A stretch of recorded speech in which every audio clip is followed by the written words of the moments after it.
Depuis le 17 novembre, les journalistes qui sont réunis dans une intersyndicale sont là et c'est tout à fait naturel puisqu'au départ, nous nous sommes battus pour la liberté, nous de faire notre boulot et vous de pouvoir être informés et aussi de pouvoir filmer. Plein de gens aujourd'hui filment, photographient. Cette opposition, elle a été rejointe par une coordination très vaste au plan national, une centaine d'associations, de syndicats, d'organisations, d'ONG, des droits de l'homme.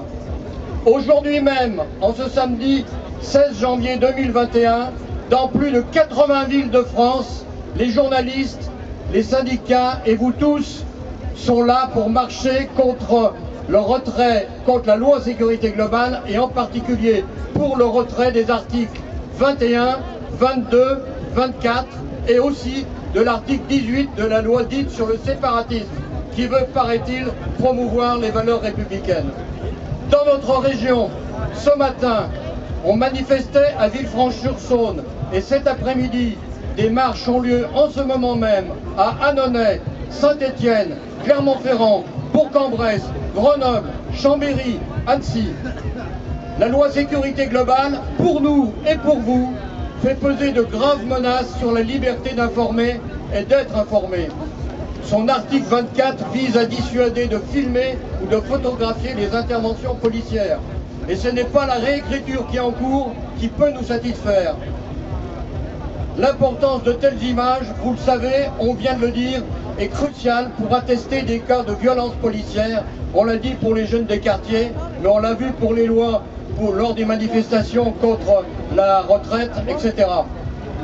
L'article 24 de la loi sécurité globale ne vise pas à protéger les policiers, mais bien les violences policières. Au titre de l'intersyndicale, Alexandre Buisine du syndicat national des journalistes prend maintenant la parole. La surenchère sécuritaire du gouvernement ne s'arrête pas là.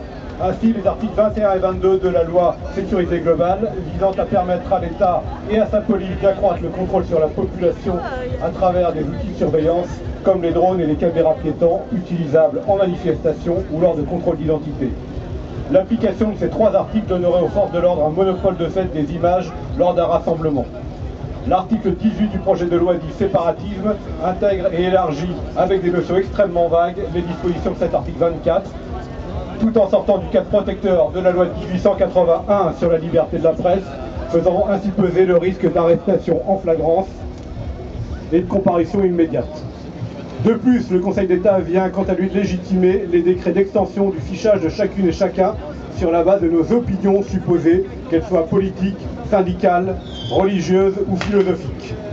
Confronté à une mobilisation sans précédent pour la défense des libertés, le gouvernement a opposé une fin de non-recevoir à nos demandes de protestation. Mieux même, le schéma national du maintien de l'ordre, mis en place par le ministre de l'Intérieur, continue à s'appliquer alors qu'il est sous le coup d'un recours judiciaire. Les enjeux sont pourtant majeurs.